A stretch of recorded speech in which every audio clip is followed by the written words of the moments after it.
Hey, Jordan Chariton, not live for you today. You are going to be seeing a very unique not live stream today. I say not live, as you know. CNN filed a copyright strike on this channel, and YouTube bowed down to them. So we're still not able to go live. That ban should be up in 25 days, but you never know. YouTube's not responding to me. I have reached out to see if the ban will be lifted, the live stream ban, on May 25th, which would be the 90th day. It was a 90-day ban, but we haven't heard back yet. We're going to have a great show today. We have Ben Norton live. Well, not live. I recorded it. Ben Norton from Bogota, Colombia, on what's going on in Colombia, as well as Venezuela. Stick around. This is going to be very, very informative, and it's going to debunk most of the CIA/CNN created propaganda about Venezuela and, Trump. President Nicolas Maduro was on the tarmac. We're about to go to Cuba, as Secretary of State Mike Pompeo said, but Vladimir Putin convinced him not to. BS, which Ben Norton took some time to speak with me. We'll tell you. Also have a video report from Jen on another cockamamie poll.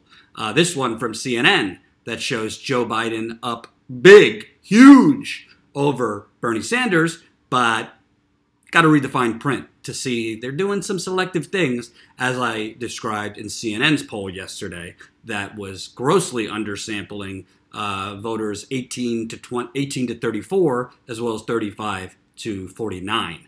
Obviously, Bernie's sweet spot and advantage over somebody like Joe Biden is that 18 to 34, 35 to 49. So you're not gonna see that much of me. I am getting back surgery tomorrow. I described it yesterday, why I'm getting another back surgery. The Cliff Notes, if you missed it yesterday, I got back surgery over a year ago. They had taken out a huge piece of my disc, my L5. If you're familiar with the back, my L5 was pressing on my sciatic nerve, and a piece of it broke off. So they had to go in and get that out because it was causing severe muscle spasms down my leg, my butt, my hamstring, my calf. My whole left foot was completely numb. So I was doing physical therapy basically for the last year, on and off, because I was traveling too. And I still have a significant numbness in my left foot, partially, as well as stiffness. So I got an MRI about 2 weeks ago, and it showed that I still had my not as bad as before the first surgery, but I still have that disc basically on my nerve, and that's probably why the numbness is still there, as well as the stiffness down my left side. So it's a minor procedure, but I definitely will be out tomorrow, definitely Friday I'll be out. Not sure about next week. We'll see how I feel. I've already gotten 25 people messaging me their recommendations, so I trust a surgeon, gotten opinions, and I think it's the right thing because I'm 32. Obviously, I don't want to have numbness in my left foot for the rest of my life, as well as stiffness. You could ask Ty and Jen when they see me on the road. Occasionally, I'm walking like a 60, 70-year-old. No offense to you 60 and 70-year-olds out there. So, bright and early. Got to be at the hospital at 5:30 a.m. Eastern time. So I'll be going to bed early. And surgery's at 8:30, so wish me luck. Remember your checklist. I want you, this is my last show, last non-live stream for probably at least 3 or 4 days. So I want you to smash that like button. Smash it for my success. Smash it for me to have a successful surgery, regain full feeling in my left foot, for me to, the stiffness to get better, and for health, because the healthier I am, the healthier we all are. No, I'm kidding. But the healthier I am is good for me, and hopefully for you. Become a Status Coup member. We're going to get to that in a bit. Follow us at Status Coup, at Jordan Chariton. Subscribe to our podcast, super important. Go to that link, bit.ly/Status Coup podcast, and rate us 5 stars, and leave a review. The more 5 stars we get, the more reviews you leave, the higher we go up in iTunes rankings. And the podcast is just these streams made into a podcast, as well as my interviews with folks like Ben Norton, which I'm about to air for you. And join our email list. That's statuscoup.com. You'll see a little box to enter your email. That's how we grow as well. And thanks to Colin Tooley, one of our editors / graphic designers, we have this fantastic graphic to show you our progress at Status Coup. So, right now, we are at 386 paid Status Coup members. That's monthly. That's a mix of monthly and annually. So we want to get to that 500 mark. What are we, May 1st? I'm not going to shoot for June because I'm going to be out for a little bit. We want to get to that 500 mark, let's just say, by summer and as soon as possible. Let me tell you why this is important. And I can't thank 386 of you watching, or maybe you're not all watching right now, but the 386 of you who have chosen to support actual independent media in the field. This is how we grow. So you see that 386 mark, right?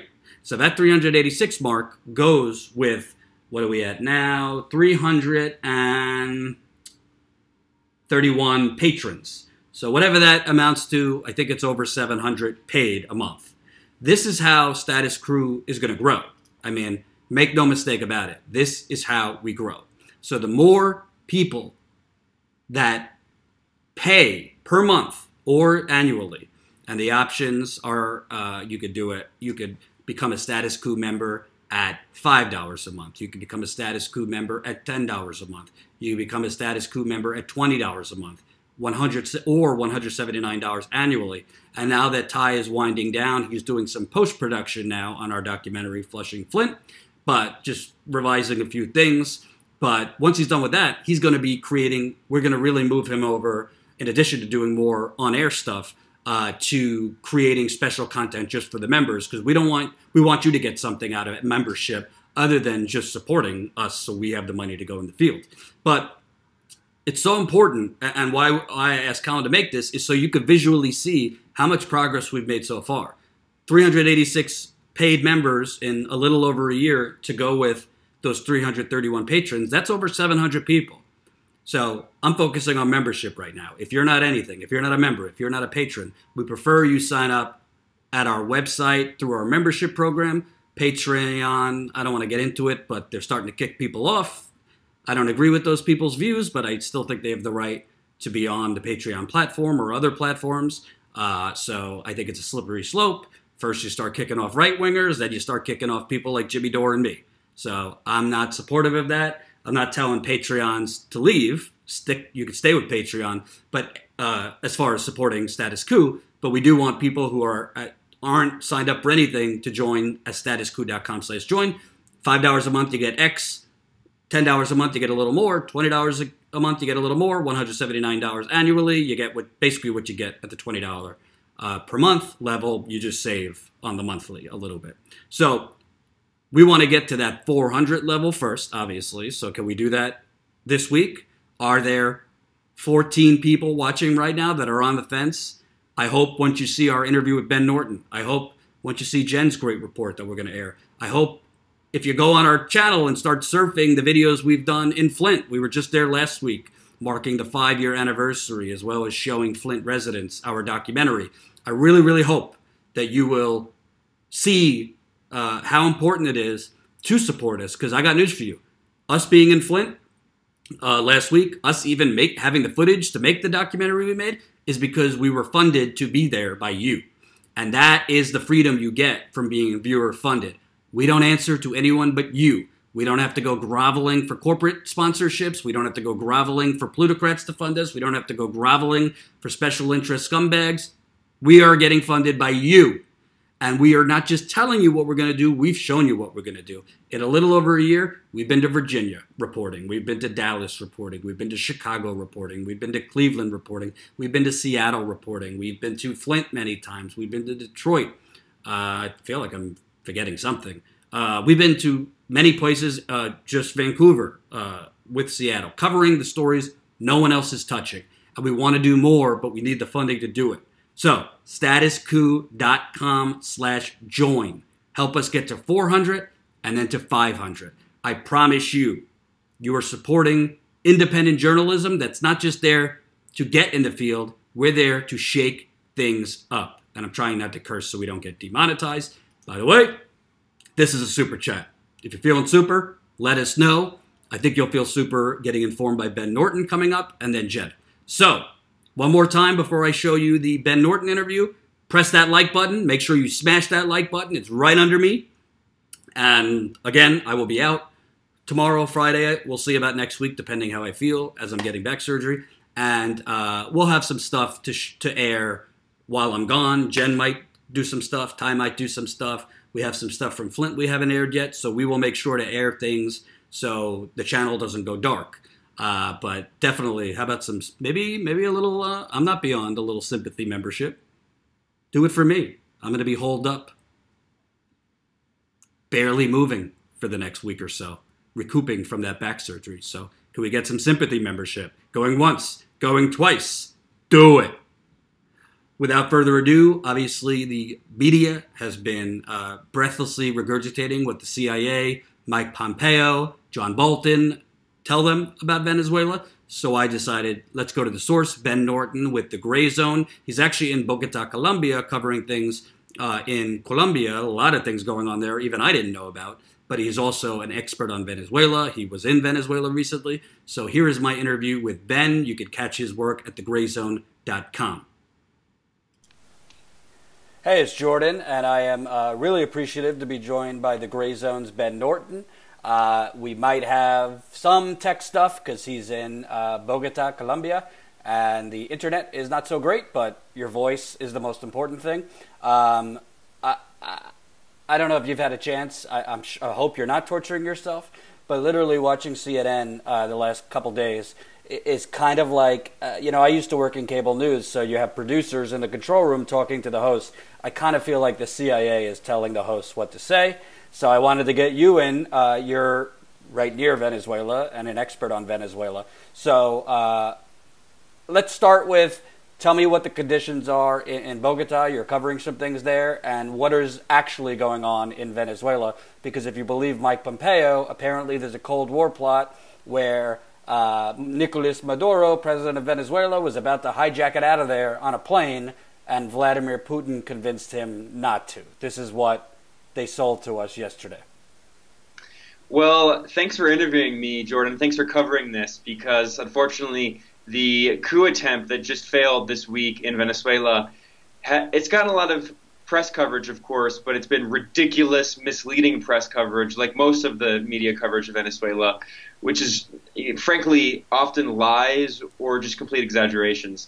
And it's also really appropriate that this new military coup attempt happened when I'm here in Colombia reporting, because I'm here in Bogota, the capital of Colombia, to report on this event going on right now called Refugio Humanitario por la Vida, which means humanitarian refuge for life. And what it is it was organized by some left-wing groups and some human rights organizations here in Colombia who have brought together thousands of activists from across the country, from different areas known as departamentos, or like what we would call states, including some rural departamentos where you have campesinos, so peasant organizers, Afro-Colombian and indigenous organizers. And leaders of these groups have been murdered at a shocking rate. In fact, Colombia has the highest rate of assassinations of human rights activists out of the entire world, more than any other country. And of course, it's a close U.S. ally. Predictably, right now, Colombia has a far-right president named Iván Duque, who's close to Donald Trump, and he's part of this axis that's helping to lead the coup attempt against Venezuela. So it's just hard to overstate the irony and the hypocrisy of the fact that the U.S. government, led by a far-right racist billionaire, Donald Trump, who calls Mexicans rapists and says that people from the global south are from shit countries, or like this is the guy helping to lead the coup in Venezuela, and he's working with, at the same time, people like Iván Duque, the far-right president of Colombia, whose government is presiding over the worst crisis of assassinations in the world, and of course the Brazilian regime led by Jair Bolsonaro, who is another extreme right-wing, frankly a fascist figure. And we don't even have time to get into just how extreme he is. I mean, I'll just say really quickly that Bolsonaro, the Brazilian president, he has praised the former fascist dictatorship in Chile of Pinochet. And his biggest problem with Augusto Pinochet, Bolsonaro said, the Brazilian president, was that Pinochet didn't kill enough people. So this is the crew that the Trump administration has assembled to try to launch this right-wing coup attempt in Venezuela, which is clearly a power grab for oil, for privatization, for looting the country of its wealth and its natural resources, for undermining and destroying all of the socialist programs that have been created in the country. Again, it's not about freedom and democracy, and you can look at the people involved, and that's very clear.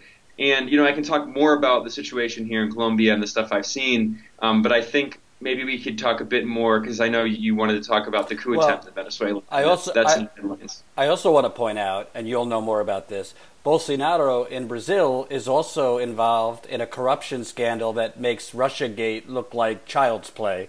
I mean, we both agree on Russiagate, and it's a distraction. So Bolsonaro, we're seeing a wide web of leaders that Trump is engaging in that decimate human rights, are engaged in all sorts of assassinations, violence, not to mention Trump is now supporting this potential new leader in Libya.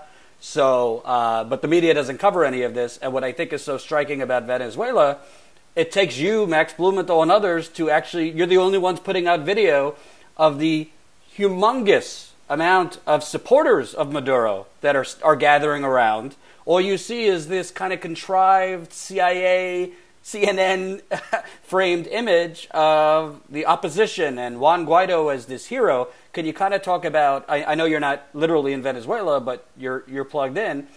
Is the whole country now against Maduro as that's stuffed down our throat by corporate outlets?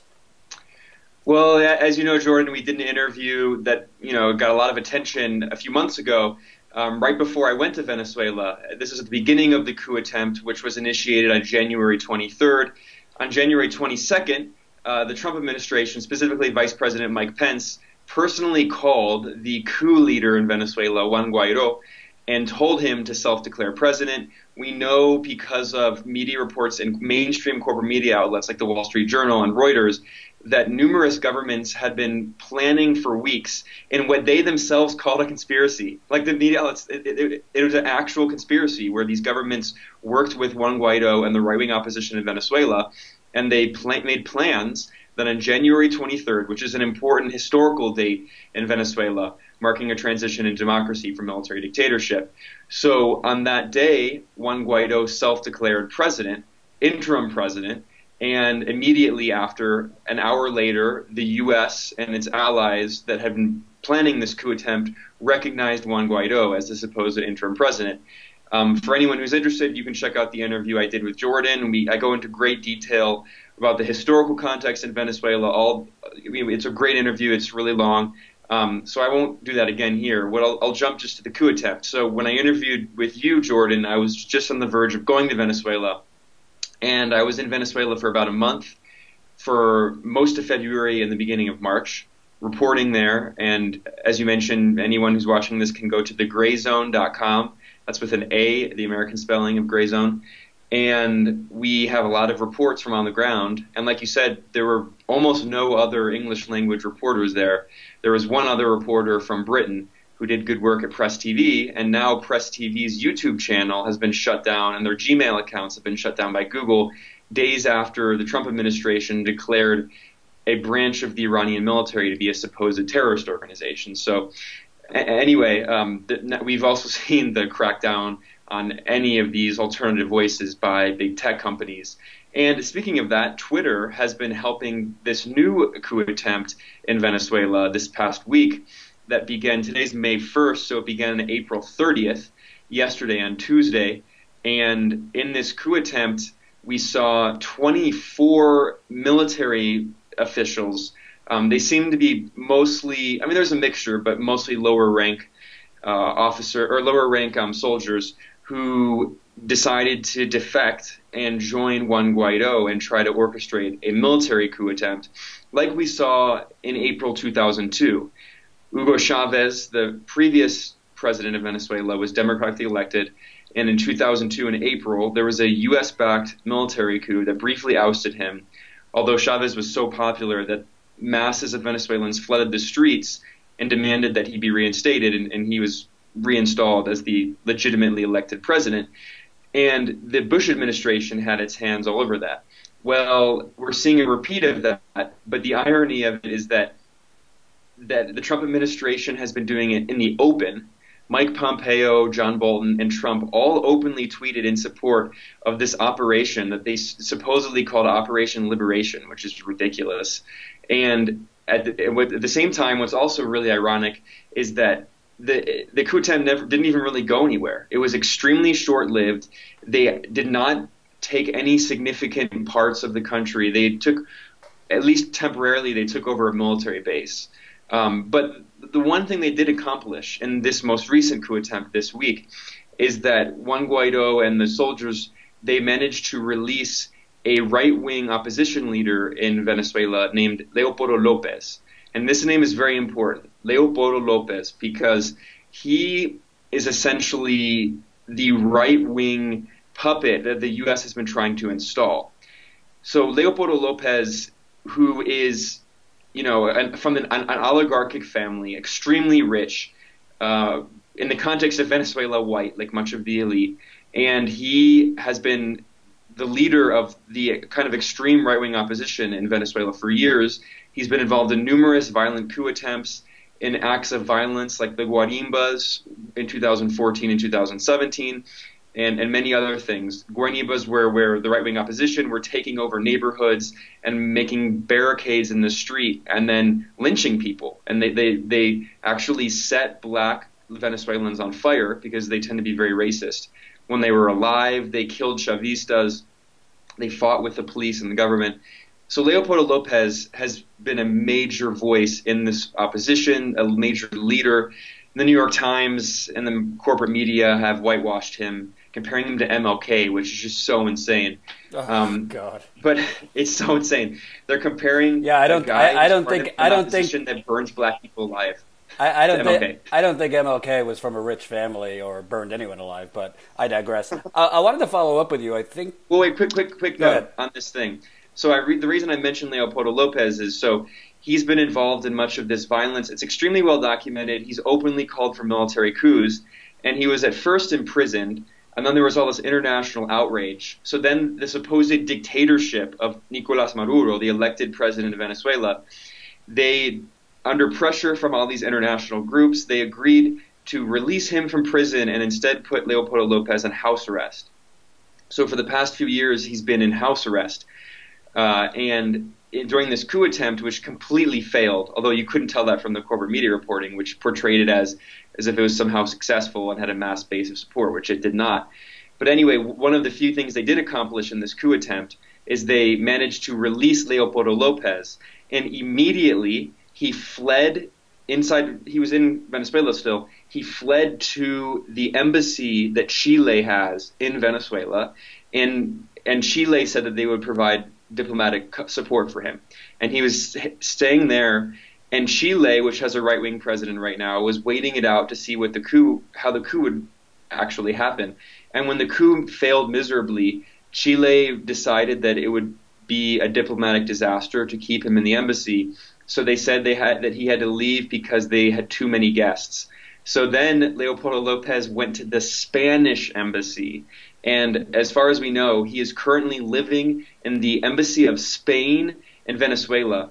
And for context, for people who don't understand that's the worst, maybe aside from the U.S. embassy. It's probably the second worst embassy you would go to. Spain colonized Venezuela and murdered countless Venezuelans.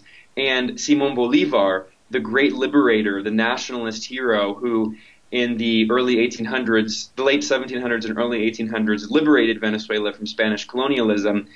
The country, everyone, even the opposition, often sees Simón Bolívar as their national hero. So that symbol says everything, where the U.S.-backed coup mongers release the violent right-wing coup leader, and he flees to the embassy of Spain, which colonized Venezuela, and asks for its protection. It's like You can't believe this is real life. I wanted to ask you, because I believe I read this at the Gray Zone, correct me if I'm wrong, but isn't there quite a long trail that shows that Juan Guaido and the, quote, opposition are actually trained by the U.S., and there's State Department money and other things? I mean, it kind of reminds me of like what we did with Mossadegh in the 1950s and other countries. Isn't there U.S. involvement in training the opposition on how to, quote, free Venezuela? It seems to me, you're the expert, to be nothing more than a U.S. CIA / Department of Defense operation to essentially put in, as you're calling it, a puppet. You don't see that on CNN, but there's a money trail here to the U.S. as far as Guaido, and who has already indicated he wants to privatize much of Venezuela. You hit the nail on the head. I mean, this is the question, and the answer is, of course, that yes, as you just implied, that the U.S. has spent many years and many, many millions of dollars funding right-wing opposition groups in Venezuela. Leopoldo Lopez is part of the same party, in fact, that Juan Guaido is. It's called Voluntad Popular. It's the most right-wing of the opposition parties, the most extreme. It's implicated in violence for years now, not just recently, for years, and multiple coup attempts. And what's really wild is that, as you mentioned, my colleagues Max Blumenthal and a friend of ours who's a great journalist, Dan Cohen, published an article at the Gray Zone, a deep dive looking at the history of this guy, Juan Guaido. Juan Guaido, for instance, who's only 35 years old, 81% of Venezuelans had never even heard of him before the coup attempt. And we know that because of a poll that was done before the coup began on January 23rd. And that poll was done because Juan Guaido had just become the president of the National Assembly, which is controlled by the opposition, which won it in an election and then proceeded to violate all of these laws and fight with the Supreme Court and refuse to abide by Supreme Court rulings. So it's been in contempt of court, and there's been a fight over that. But anyway, so 81% of Venezuelans had never even heard of this new president of the National Assembly, and he was the one who was chosen by the U.S. to be the so-called interim president. Now, Venezuela had a presidential election, in fact, in last May, and nearly a year ago, and it was a fair election, but the main three right-wing opposition parties voluntarily boycotted the election, and we have quite a bit of evidence that suggests that that was probably at the request or really the demand of the U.S. Specifically, Mike Pompeo met with some opposition leaders and said, don't participate in any democratic processes, because the U.S. knew that the opposition in Venezuela is very divided. And there are multiple parties that were vying for votes, and they would split the vote against Maduro, and they would lose. So the U.S. just said, don't even participate. Instead, just boycott it, and then we'll say that it was a stolen election. Even though it wasn't a stolen election, they just voluntarily boycotted it. So the U.S. has its hands all over this. And going back a little bit more, so I mentioned the article my colleagues wrote at the Gray Zone. One of the shocking things that they reveal in this article is that in 2007, Juan Guaido, who was in his 20s at the time, and who was just a right-wing opposition activist, he was part of a crew of right-wing opposition activists who went to Serbia, and they trained with this group Canvas, which is the Center for Nonviolent Strategic Studies, something like that. Canvas is an acronym.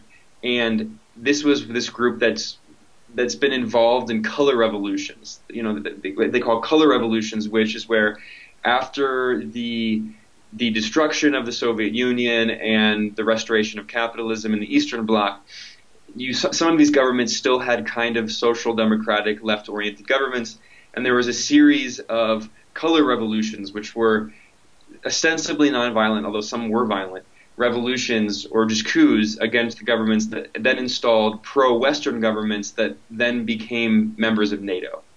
And Canvas in Serbia, which was part of Yugoslavia, which was destroyed through a NATO war that was backed by Bill Clinton at the time, Serbia became a major hub, which became a member of NATO and a major hub for a lot of these opposition groups. And the Venezuelan opposition trained in Serbia at this group Canvas, which is funded by the U.S. government. So we know directly that Juan Guaido was trained by groups funded by the U.S. government. We also know from government documents that for years now, for nearly 20 years, because Hugo Chavez was first elected in 1998. So the Bolivarian revolution process in Venezuela has been going on for a little over 20 years now. And we know that at least early on in the Chavez years, that the U.S. was spending tens of millions of dollars per year. The estimates range, but the average estimate's around $50 million per year funding right-wing opposition groups in Venezuela. So, I could go on and on. The U.S. has its fingerprints all over this, but I'll just conclude really quickly by mentioning this other note that, as I said earlier, we know that the Bush administration was deeply involved in the 2002 military coup in Venezuela, which uninstalled the elected president, Hugo Chavez, and briefly installed an unelected right-wing businessman who was trained in the U.S. and worked in the U.S., named Pedro Carmona. We know that the Bush administration had its hands all over that, and we don't even need to do deep digging for this most recent coup attempt because the Trump administration just openly admitted on Twitter that they were involved in this coup attempt. Right. Who, by the way, you probably didn't see it, but Bolton yesterday during his press conference, I mean, John Bolton talking about peace is like Dick Cheney selling, Boy Scout or Girl Scout cookies. But Bolton said it's clearly not a coup. I wanted to ask you, because obviously we live in this 24/7, Cold War reenactment. It seems that the messaging now, it's coming from CNN, the New York Times, and not really Trump himself, but Bolton and Pompeo, this is now a battle between U.S. and Russia over Venezuela. I mean, I don't know if it's true. I doubt it is, but Pompeo just said on CNN, Maduro was about to get on the tarmac and fly to Cuba, and Putin talked him out of it. I was like, you're going to push back on that, Wolf? Rhetorical question, obviously. But it seems that the U.S., to kind of sell this to the American people, they're trying to make it into a Russia wants Maduro in there. So I wanted to ask you, what is fact or fiction here? Russia doesn't want a coup by the U.S. in Venezuela, but it would seem that makes sense. Why would Russia want the U.S. to basically steal Venezuela's oil and get more geopolitical control? Absolutely. I mean, this is just one of the most ridiculous lies. It's just so obscene. And as you mentioned, John Bolton is by no means a human rights angel. This is one of the architects of the Iraq War. He has the blood of a million Iraqis on his hands. He has the blood of countless other people on his hands. I mean, he's like an extreme warmonger, a diehard neoconservative, and a liar. That is a complete lie. It is absolute fiction. Now, of course, no one would dispute the fact that Russia supports Venezuela. Venezuela is one of the few countries in the region that has an independent government, that does not have a kind of puppet U.S.-backed government. So if you look, what happened in the late 90s and the 2000s, the first decade of the 2000s, was that there was something that people called the pink tide. There was a wave of progressive governments that were all elected and voted in Latin America. In Chile, you had Michelle Bachelet. In Argentina, you had the Kirchners. In Brazil, you had Lula and Dilma of the Workers' Party. These are all elected leaders, except Colombia. Colombia always, where I am right now, it's always been the exception, a very right-wing country, extremely violent country. But most of these countries, Paraguay, they had progressive elected governments. And over a series of U.S.-backed coups, the U.S. and right-wing forces in the region, like the oligarchs in each country, were able to work together to often undemocratically oust these governments.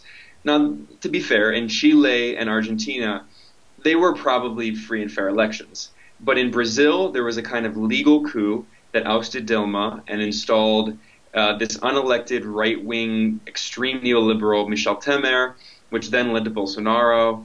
And we now know that the judge, Sergio Moro, who led the supposed anti-corruption campaign against Lula and Dilma, the leftist presidents in Brazil, that judge was working with the CIA. And we know that because he was promoted to Bolsonaro's justice minister. So Bolsonaro, the fascist, rewarded him for imprisoning Lula and impeaching Dilma.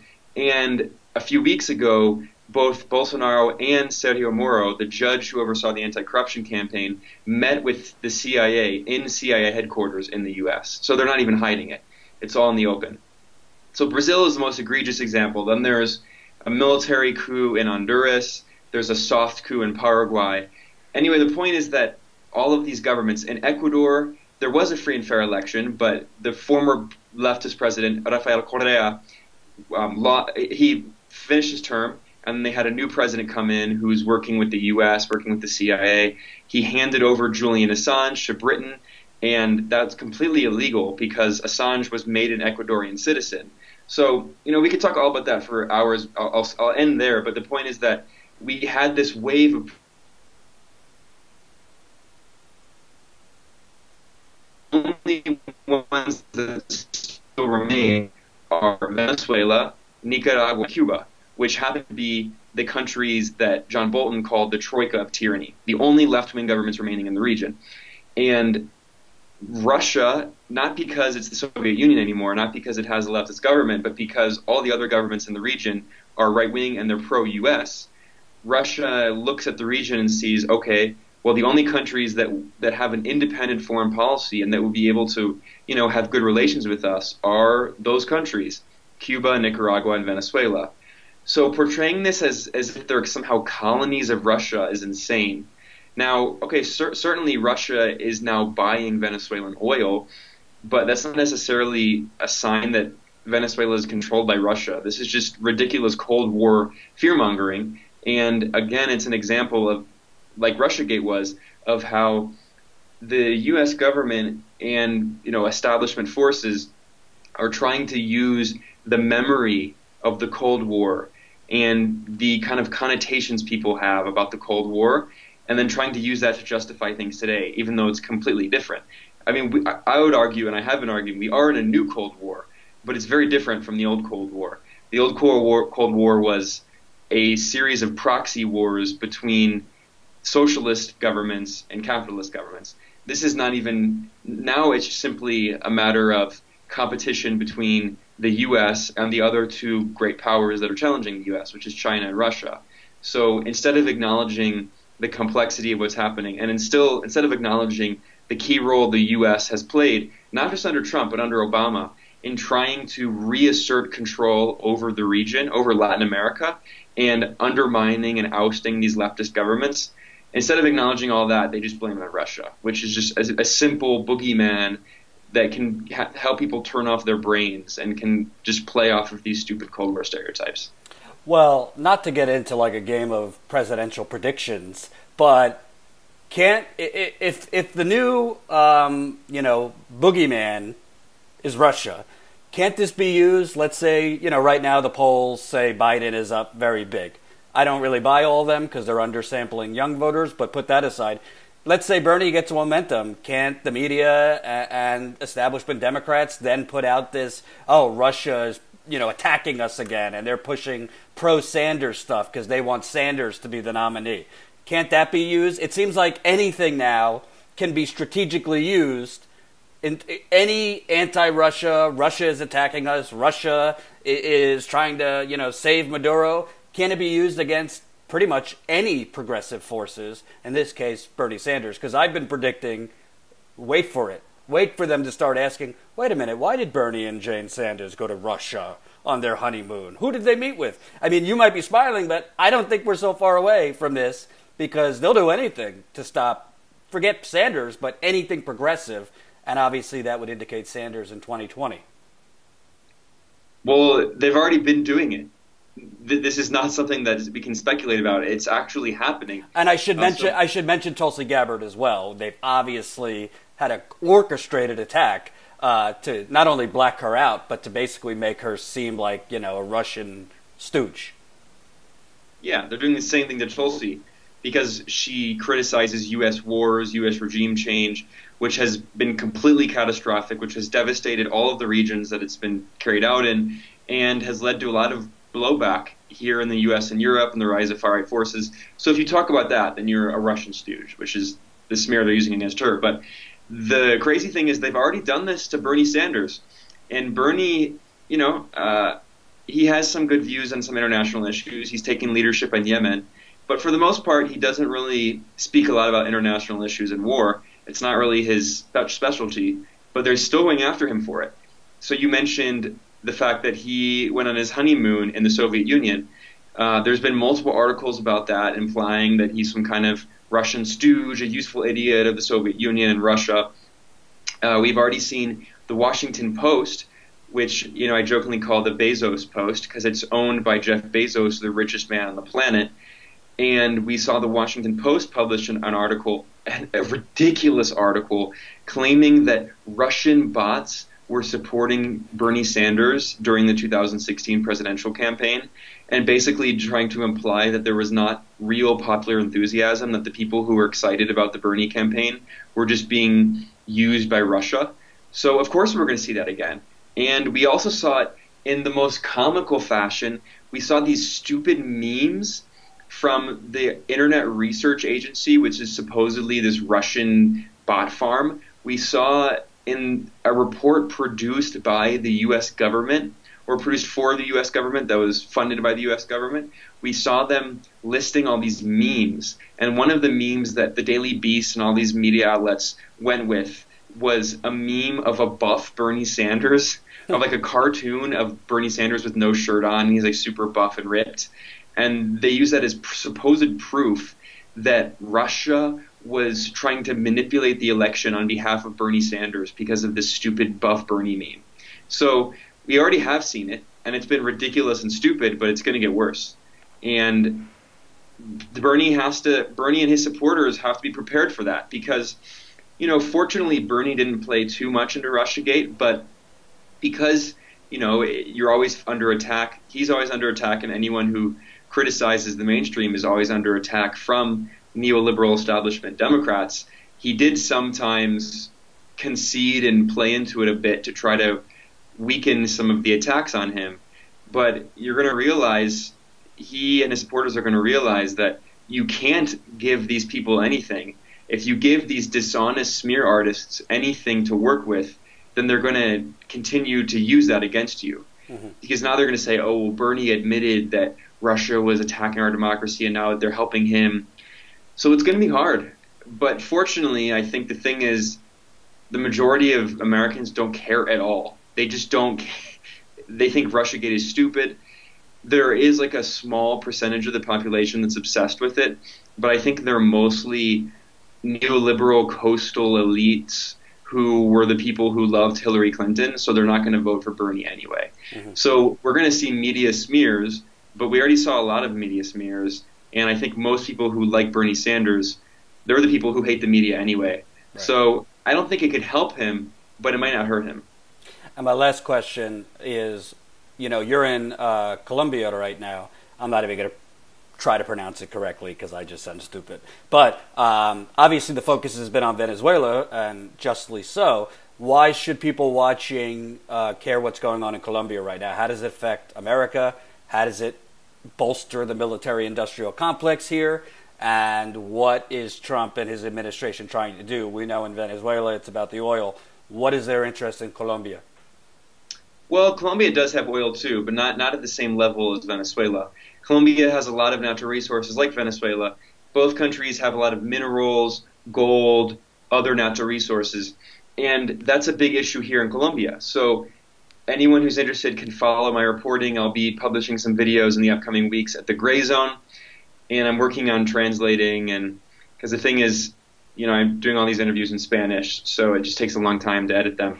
But the thing is, in Colombia, I've been interviewing here some indigenous activists, some Afro-Colombian activists, some women's rights activists, and they all basically say the same thing. Most of these people are from more rural areas, and there has been more than 550 assassinations of human rights activists since November 2016, since the government signed a peace treaty with the FARC. The FARC, this is a complicated history too, I won't go into it, but the FARC was a revolutionary socialist Marxist-Leninist group that launched an armed uprising over 50 years ago against the Colombian government during the Cold War. There were many guerrilla groups in Latin America at the time, many socialist and communist groups. They were inspired by the Cuban Revolution and other things like that, and they launched an attempt at a guerrilla war to have a communist revolution in Colombia. And they had a war for over 50 years in which the U.S. government helped the far-right Colombian regime mass murder people. There was a horrible civil war where the government and the government-backed right-wing paramilitary groups and death squads were responsible for 88% of civilian deaths in the civil war. So almost 90% of the civilian deaths. And then the communist guerrillas were responsible for about 12% of the civilian deaths. So massive discrepancy, although they're portrayed as supposedly these terrorists.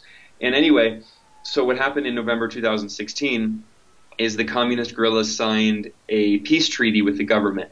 And supposedly the government was going to stop supporting these far-right death squads and paramilitaries that have been killing people. Well, the government said it would stop, but the deaths have continued.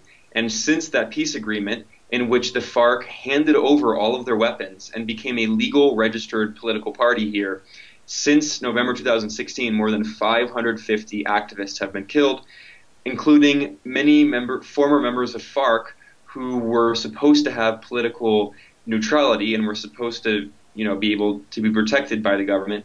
Many of them have been assassinated, and then many members of the indigenous community, the Afro-Colombian community, peasants, and a lot of these people that are being killed. And when I've been interviewing members of this community, they're the ones who are talking about the fact that multinational companies, multinational corporations, largely from the U.S., Europe, and other places, have been trying to take over their communities to take their natural resources. And people say it, I don't even have to ask about it. I've been doing so many interviews, and people say it again and again and again and again and again. They say, our community has these resources, it has gold, it has whatever, and companies are trying to get access to these resources. And whether or not the companies are doing it directly or indirectly, paramilitary groups that are linked to the Colombian government are being paid money to murder activists to help them get access to these natural resources so they can exploit them and make money. I mean, obviously it's all about making money. It's all about, corporate profits, which is how capitalism functions, and that's how politics functions in the U.S., it's how it functions here in Colombia.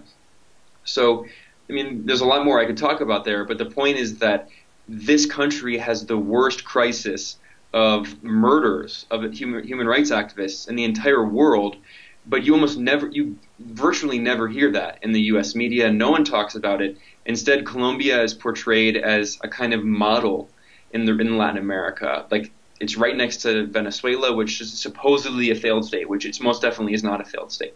It has difficulties, and those difficulties are largely the result of the U.S. policies. So a recent study published by the Center for Economic and Policy Research, a progressive D.C. think tank, and this study was authored by two leading economists, including Jeffrey Sachs and Mark Weisbrot. Their study found that the U.S. sanctions against Venezuela in 2 years, between 2016 and 2017, resulted in the excess deaths of 40,000 Venezuelans. That's essentially mass murder. It's just because it's through sanctions and it's not through bullets, it's not as gratuitous, so people don't talk about it as much. But anyway, so while the U.S. is responsible for creating this political and economic crisis in Venezuela, insofar as one exists, there's no discussion of the actual humanitarian crisis going on in Colombia, which is a country with extreme poverty, extreme inequality, extreme racism, extreme misogyny. It has all of these issues. And, I came here with Code Pink, with Medea Benjamin, and we came here to report on what these human rights activists have been going through, because the rest of the U.S. media is not going to do it. Well, if I know one thing, where Medea Benjamin goes, action goes with her. So that's awesome. I hope you get some sleep, and I hope you stay safe, because we need more Ben Nortons out there. I personally know this is thankless work domestically, so it's even more so when you're in another country and you're editing videos and translating. So thank you for taking the time. I hope we could stay in touch as things develop. And I think you made a good point. we only care about humanitarian aid in Venezuela when there's things that we could get. But it sounds to be even worse, way worse in Colombia, but there's nothing mentioned there, maybe because the returns aren't as grand as in the case of Venezuela. So thank you, Ben. TheGrayZone.com? Yes, TheGrayZone.com, and you can find on YouTube, we have all our videos. And by the way, I just want to make a point, as I tell Status Coup viewers, don't depend on YouTube to notify you when I'm live. Don't think it's going to be so easy to find Ben and Max's work. Google is deranking outlets like Ben and Max, and Aaron Mate has done great work there. So put it in bookmark it and put it in your phone or whatever. You have to take the step of going to the site every day because it's not going to be so readily available. This is the corporate Big Brother society we're living in now between Facebook and YouTube and Twitter. I just want to make that plug for you because I think people kind of are living in this kind of pre-suppression, pre-censorship era where it's, if you type in Venezuela or Colombia, Ben Norton will show up. Not so much the case. So I think that's an important point. Thanks again, and we'll stay in touch. Of course, Jordan, and thanks for interviewing me and giving a platform to other journalists who are actually doing real journalism. Thanks. Take care, man. See ya. That was my interview with Ben Norton of The Gray Zone. He's doing great work there in Colombia, and he dropped some serious knowledge on what's really going on in Venezuela. So I appreciate him taking the time and being able to get that to you. So follow his work at The Gray Zone, and he is at Ben Norton, I think, on Twitter. Before I play Jen's report on another cockamamie poll, if you didn't see it yesterday, I wanted you to see this video that Ty put together from our work in Flint last week. Specifically, it was the 5-year anniversary of the water crisis in Flint, which is still a crisis, as you've seen from me reporting and our documentary. If you're a Status Coup member, again, we got a goal, trying to get to 500. So hopefully that Ben Norton interview might have, if you're on the fence, hopefully that drives you to sign up as a member. That's statuscoup.com/join. Statuscoup.com/join. You can become a member for as low as $5 a month, or $10 a month, or $20 a month, or $179 annually. You get different perks for each level. And I am not beyond a little sympathy membership because I am going under the knife tomorrow. If you missed it earlier, I am getting a follow-up back surgery tomorrow. I'm not going to re-explain it, so you could go back to the beginning of this and get the explanation, but I have to be at the hospital at 5:30 a.m., which I am not happy about, and I'll be out for a few days. So hopefully, whether it's Ben that convinced you or the sympathy membership, I'll take it either way. I also want to show you this clip that Ty did to show you our work in Flint and just the horror stories that are still going on there. Here is this video.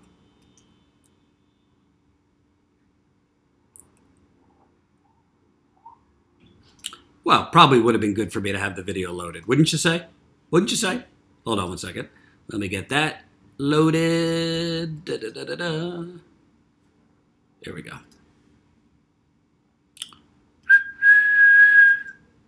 Gonna go black for a second.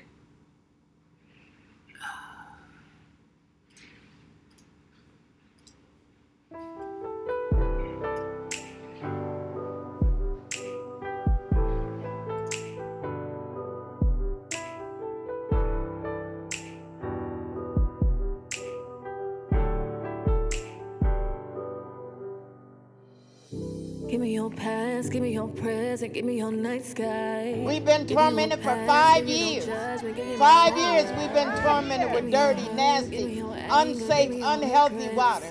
The pods are not open anymore because they say the water is fixed. But if it's fixed, tell me where it's fixed. If it's fixed, tell me who fixed it. If it's fixed, tell me when they fixed it. It is not over. It's not a joke. It's not funny. The water is dirty. 44 years old. She died an absolutely horrible death because they lied to her about the water. Her skin was torn off of her body. Justice needed to be done for the Flint residents, and it needs to be done now. I see dead GM workers and my sisters and my family. I took him to McLaren. I trusted the hospital. I made the biggest mistake in my life. They said he had an unusual pneumonia. The bacteria is eating up all his red blood cells. And even when he was dying, I was trying to bathe him and scrub him in the same water that was ripping his life out. I give you honesty and loyalty. I give you consistent. My father, Joseph Clement, may he rest in complete power, was a victim of the water crisis. My father's body was riddled with cancer. She had her breast removed, and then they ended up taking her stomach. I lost my daughter's dad, who died from bacterial pneumonia August of 2015 before McLaren and the state decided that it was a Legionnaires bacteria. My son had gotten really sick and he was on life support. They tested him for everything and they said it wasn't anything, but he was spitting out his insides, and to touch his mouth, blood was just gushing out. They said it looked like it was Legionnaires disease. Flint water contribute to my mama. She just died in January from kidney failure and a whole bunch of things wrong with her. It's like Russian roulette. You never know if you're going to get Legionnaires when you touch that water, take a shower. You just don't know. And, you know, we just want people to know not to drink that water. That water is still not safe to drink. Still, I mean, this is happening today. It's not over. It's never been over. Whoever said it's over, it's a lie. It is a flat-out lie. It's still continuing. 5 years and counting. This place ain't safe. It's not safe at all. We got a pistol in our mouth every day. It's called tap water. Great job by Ty Bayless putting that together. And this is what you're funding. This is what you're funding. And trust me, we're not just stopping at Flint. We have a lot of other places to go. Water issues, water contamination, labor issues. We covered General Motors laying off 15,000 people. 2 months ago, we were in Detroit. We were in Lordstown, Ohio. We were in Warren, Michigan. We were everywhere. We've been to Virginia covering pipeline fights there and people protesting in their trees. We've been to Dallas covering the murder of Botham John, the 26-year-old black man that was pretty much executed by a white police officer who just suddenly, wrongly went to the wrong apartment. She thought it was her apartment and shot him dead in his own apartment. The 911 call was just released actually this week, showing that her main concern on that 911 call pretty early on seemed to be she was going to get fired. This was her concern after shooting this man who was in his apartment. We've covered so many stories, and part of that, actually the whole reason, has been you. It started with GoFundMe, but now we're really driving membership. So we hope you'll consider, again, $5 a month, $10 a month, $20 a month, or $179 annually. Help us get to that 500 mark, and then we'll make a whole new graphic, better than ever. So this will be the last you see of me for a few days. I'm getting back surgery tomorrow morning because, as I explained at the beginning, the first one didn't completely take. I've already got 25,000 messages from people with their solutions, so I appreciate it. Keep them coming if you want. And we will end this non-live stream. Remember, if you have not pressed the like button, smash that like button. Smash it into smithereens. The more people that press like, the more people that see this non-live stream. Jen will close us out with another cockamamie poll trying to prop up Joe Biden.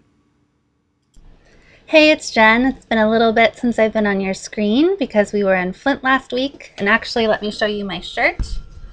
Flint Lives Matter. It was quite a week. Jordan's already explained it to you, but we uncovered some new information that we'll be reporting on hopefully soon. And we premiered the documentary, and the people of Flint loved it. And of course, it was emotionally difficult. I know Jordan also mentioned we didn't film that, record that, because it was such an emotionally charged moment. So we did that. We interviewed some more residents, collected some more information, and so here we are. It's been kind of a whirlwind coming back home. I can't even believe that it's Wednesday already. So one of the things that we've done since we've been home is go through the polls that have come out. that were conducted late last week. And so far, I know Jordan's gone over the CNN poll, which was crazy. If you saw his tweets or his videos on this CNN poll, as usual, the way that they did it was they did not collect enough data for younger sets of people. So basically, for all the people that would like Bernie, they got to say NA, NA, non-applicable, non-applicable, and then have these headlines, Joe Biden in the lead.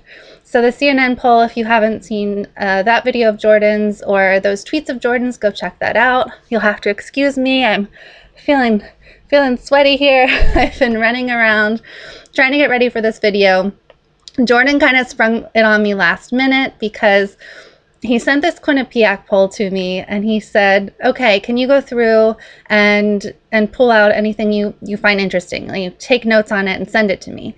And I like to do that because I have a background in psychology, and so it's, you know, going through statistics and things like that. Sometimes I find exciting, especially when it comes to polling and all that, and making sure that these pollsters, these polling companies are doing what they're supposed to do. Which they never do. Never in politics do they do what they're supposed to do, which is have consistent methodology, have good sample sizes that are actually representative of the country, you know, things like that.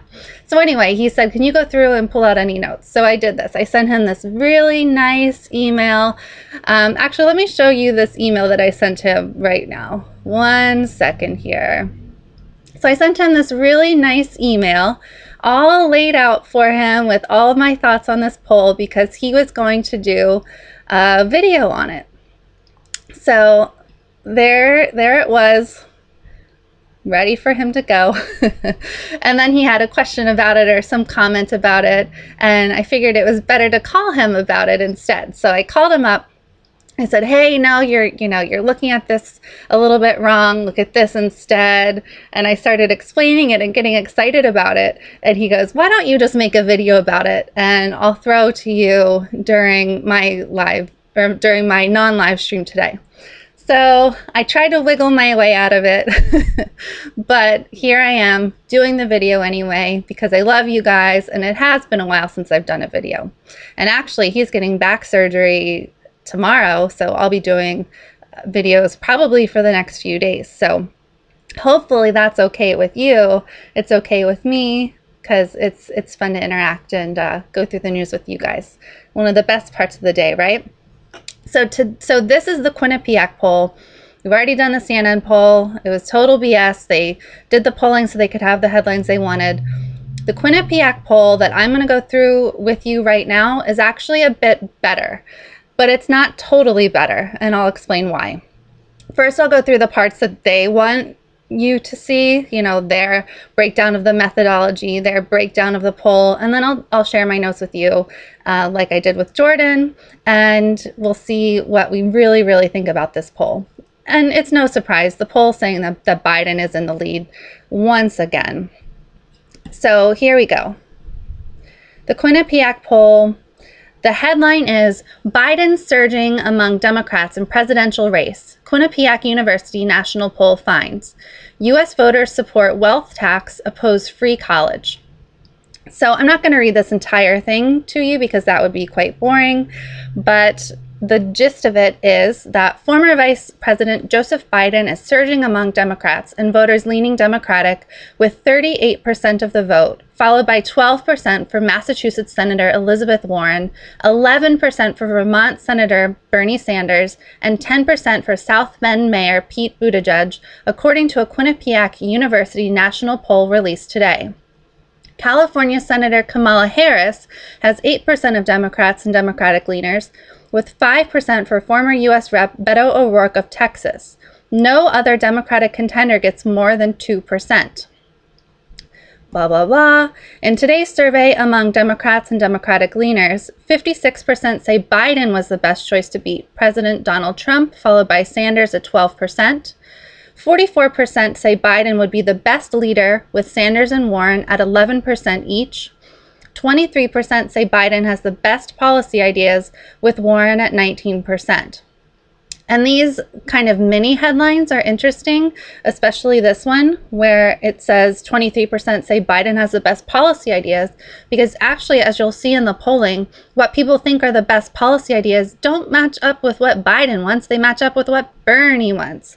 So a lot of this is educating the people. A lot of this is polling methodology and the way they lie with statistics. But the polling is infuriating at points. Let's just say that. Among Democrats, 25% want a presidential candidate who focuses on fighting President Trump, while 70% want a candidate who focuses on other national issues. This is one huge takeaway from this poll that I think all media should pay very close attention to. People don't want to focus on Trump 24/7. 70% want a candidate who focuses on national issues. That's huge. The Democratic primary race suddenly gets real with a fast start by former Vice President Joe Biden and a very clear indication from voters that he is the only candidate who can send President Trump packing 18 months from now, said Tim Malloy, assistant director of the Quinnipiac University poll. Let's pause for just a second here. Here we have the polling company once again making declarations that media can then pull out and use. Oh, here we go, all done. Vice President Joe Biden is the only one who can beat Trump, send him packing. That's what they want with these polls. They want to be able to have the headlines that they want to have. And they're going to do whatever they can do to get those headlines. It's ridiculous. And while Biden, yes, he is polling first. In all of the polls that we've seen since he's announced, he is polling first. That doesn't mean you can make the headline that he's the only one who could send Trump packing, that he's, going to be number one from here on out, that we may as well all pack it in because Biden's going to win. It's ridiculous. And I don't think that it is the polling company's responsibility to make these declarations. So there you go, Mr. Tim Malloy, assistant director of the Quinnipiac University poll. They also talk about things like having a gay president, which thankfully most U.S. voters are totally fine with. Unfortunately, only 46% of Republicans are fine with having a gay man as president, which is just ridiculous. People need to get with the times. The good news is that there are some great policies that people approve of, especially younger voters approve of the Bernie sorts of policies, which I'll get into more in a bit. So, as I said, they conduct these polls, then they have these rundowns like they had with Tim Malloy that give you the headline that they want you to have, and that is Joe Biden is leading. That's it. So let's take a look at their methodology, because methodology is an extremely important part of polling, and this is how they conducted the polling. So this RDD telephone survey, so what they did was call people, was conducted from April 26th through 29th, 2019 throughout the nation. The responses came from 1,044 self-identified registered voters. So this sometimes polls include people who are not registered, but this was registered voters. And I'll skip all the boring parts like sampling errors and things like that, blah, blah, blah. And we had in this poll 456 Republicans or Republican-leaning voters and 419 Democratic or Democratic-leaning voters. So remember, even though this poll is about Democrats and Democratic candidates and policies, they polled about half of the respondents are actually Republicans or Republican-leaning. So that's important to keep in mind as well. It's not exactly representative of all Democrats if half of them are Republicans. And we're talking about the primary here. So this is another way that they can kind of skew the statistics, and that's why it's important to pay attention to methodology. They did conduct interviews in English or Spanish, depending on preference, and all data was collected and tabulated by Quinnipiac University poll, which is what I was saying, the data collected by... There's actually not just Quinnipiac who's involved in this. There are other companies too, like Survey Sampling International, SSI.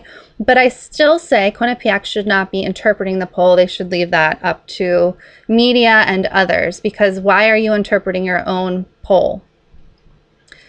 Let's see here. Methodological details. So they collected from both landlines and cell phones, which is better than it used to be, because it used to be they would just collect from landlines, which left out a lot of young voters. They called about 5 times. And actually, someone on Twitter made a fantastic point. How many young voters, when they see these numbers that they don't know calling them, just don't answer because they think it's a lender?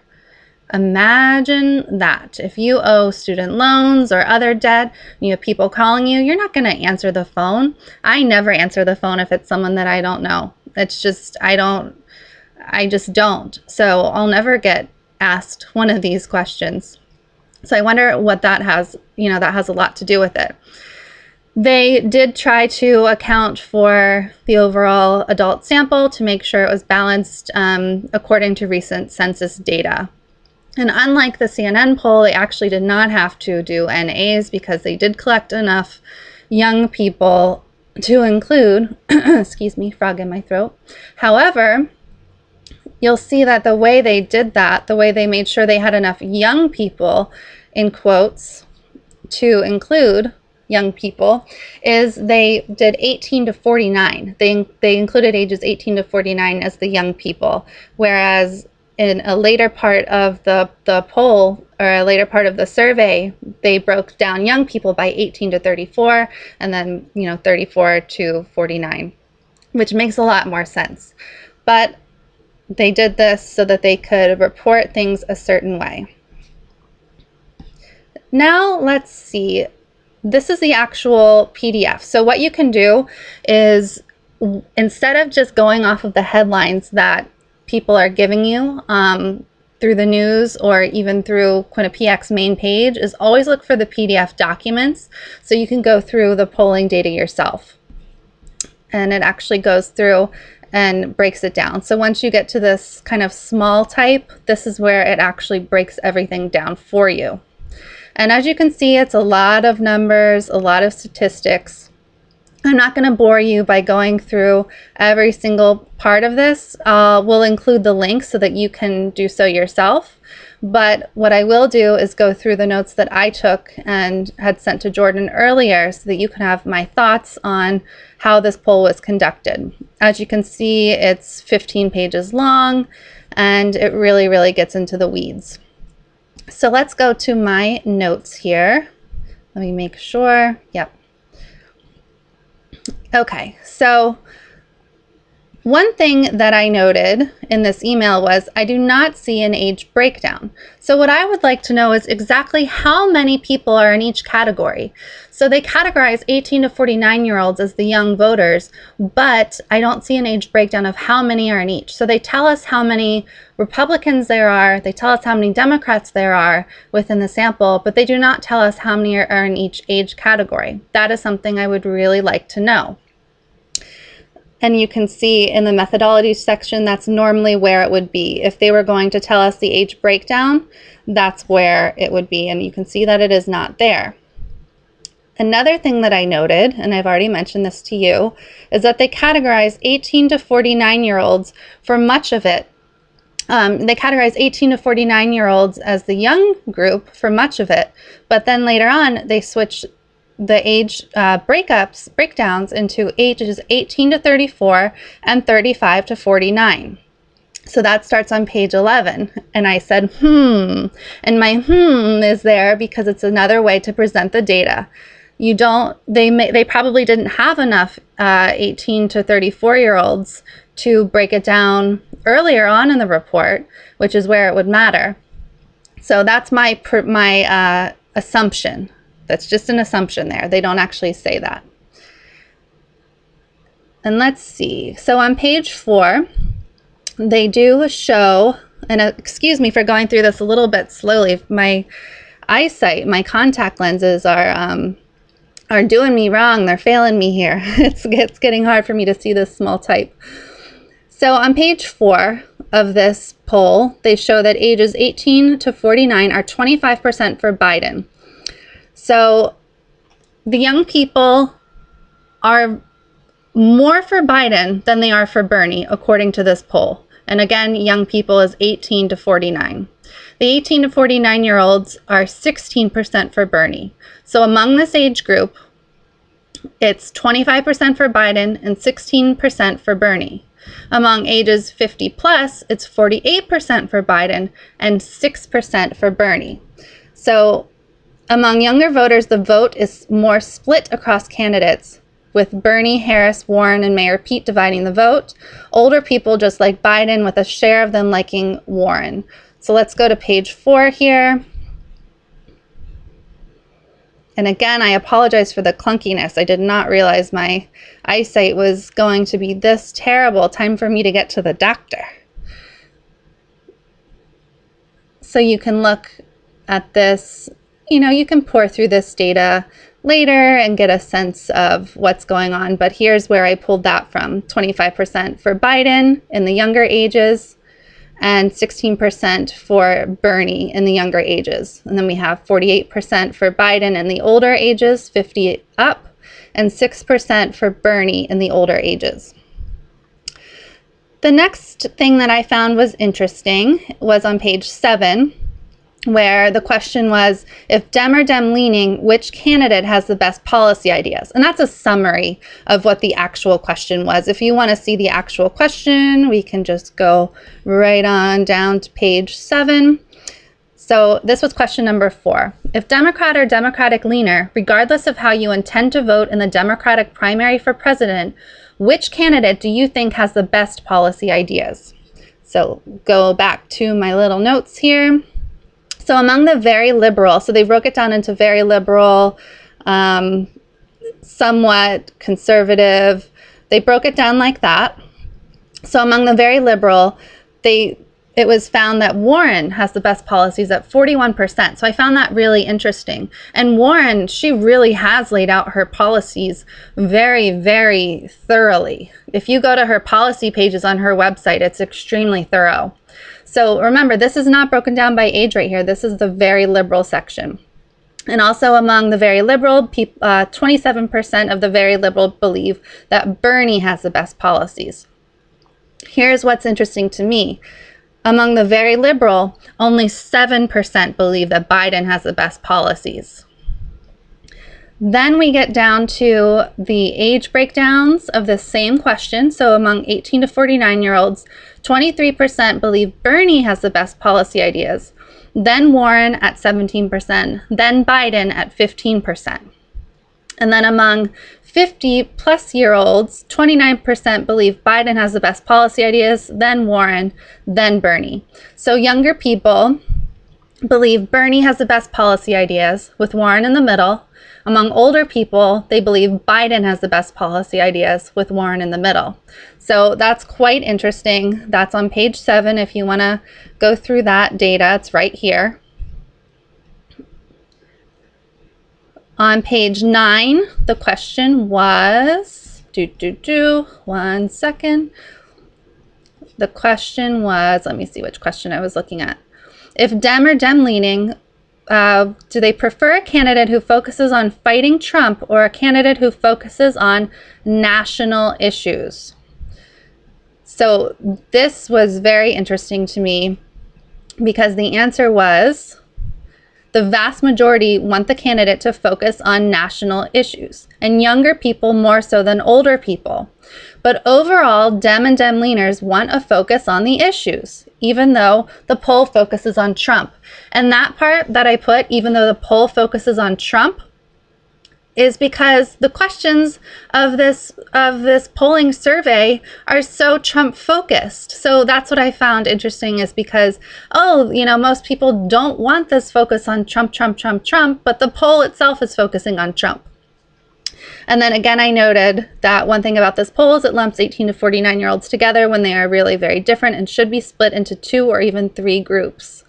And on this page also, Trump crushes in the polls for the GOP, which is concerning. You can see right here. This is all Republicans being polled, and Trump. So that's pretty scary. Then on page 11, suddenly they break the ages down to 18 to 34, 35 to 49. Let's go down to page 11. Here you can see 18 to 34, 35 to 49, whereas it was not broken down that way beforehand. Consistency is important for reporting polling data, so that was my opinion, my input there. And on this page, on page 11, younger people are across the board more likely to care about policy ideas versus being a great leader. So you can see that information there. And then the rest of the survey talked about actual policies. So younger people support a wealth tax, younger people support free public college, younger people support student loan forgiveness, and younger people support allowing people in prison to vote. So as you can see, those are Bernie-focused policies. The younger people are, the more they seem to like Bernie's policies. There's a lot more to this poll. It's 15 pages long. If you're a nerd like me, you can kind of pour through it and pull out the pieces you find interesting. But always, always remember how easy it is to lie with statistics, how easy it is to get the headline that you want to get. If you wanted to get a Bernie positive focused headline here, you could. If you wanted to get a headline positive for Warren here, you could. If you wanted to get a headline here positive for Trump, you absolutely could.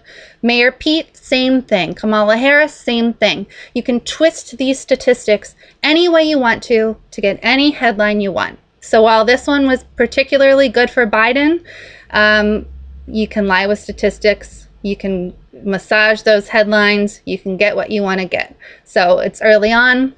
We're going to have polls out every single week, and we'll keep analyzing them. So stay smart about these polls. Don't fall for the tricks. Alrighty, bye-bye.